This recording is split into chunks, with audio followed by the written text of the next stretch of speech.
বন্ধু এটা সৰু শব্দ, কিন্তু বহুত কথা সোমাই থাকে, যিয়ে দুখৰ জীৱন সুখলৈ পৰিণত কৰে। কি আচৰিত যে একো এটা তেজৰ সম্পৰ্ক নথকা স্বত্বেও প্ৰতিটো সমস্যাৰ খবৰ লয়। আচলতে বন্ধুত্ব তেজৰ পৰা সম্বন্ধ নালাগে। সৰু অৰ্থত ক'বলৈ গ'লে তেজৰ সম্বন্ধতকৈ যদি আৰু বেলেগ পৃথিৱী আছে, সেইখনেই হৈছে বন্ধুত্বৰ পৃথিৱী।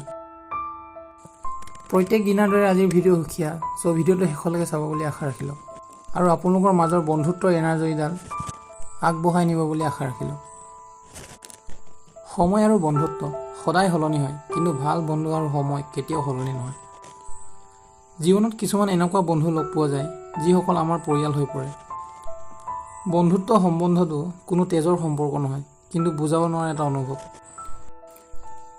এজন ভাল বন্ধু প্ৰতিটো ক্ষণত তোমাৰ কাষত থাকিব নোৱাৰিব পাৰে, কিন্তু বিপদৰ সময়ত প্ৰথমে মাতষাৰ দিয়ে। এজন ভাল বন্ধু বিচাৰি পাবলৈ বহুত টান, আঁতৰি অহা তাতোতকৈ কঠিন, আৰু পাহৰিব খোজাটো অসম্ভৱ।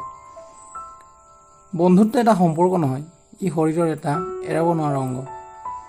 বন্ধুত্ব এনেকুৱা এটা সম্পৰ্ক যি নোকোৱাকৈয়ে হৃদয়ৰ সমস্ত কথা বুজি পায়। বন্ধুত্ব যি সুখবোৰ দুগুণ কৰে আৰু দুখবোৰ এগুণ কৰে।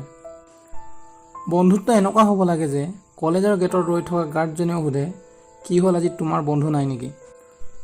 বন্ধু মানে এজন কৃপণ, এজন গাধ, এজন লাজকুৰীয়া, এজন পণ্ডিত, এজন এলেহুৱা আৰু এজন দেৱদাস আদিৰে মিলি এটা দল। অপ্ৰয়োজনতো যি তোমাৰ কাষত থাকে, তেওঁৱেই তোমাৰ প্ৰকৃত বন্ধু। সুখৰ সময়ত মানুহৰ প্ৰয়োজন নাই, বিপদৰ সময়তহে মানুহৰ প্ৰয়োজন। যিয়ে বিপদৰ সময়ত থাকে, তেওঁৱেই আচল বন্ধু। বন্ধু সেইজন নহয় যিজনে প্ৰয়োজনত ব্যৱহাৰ কৰে। প্ৰকৃত বন্ধু সেইজনহে যিয়ে সমগ্ৰ পৃথিৱী তোমাৰ বিপক্ষে হ'লেও তোমাৰ লগ দিয়ে।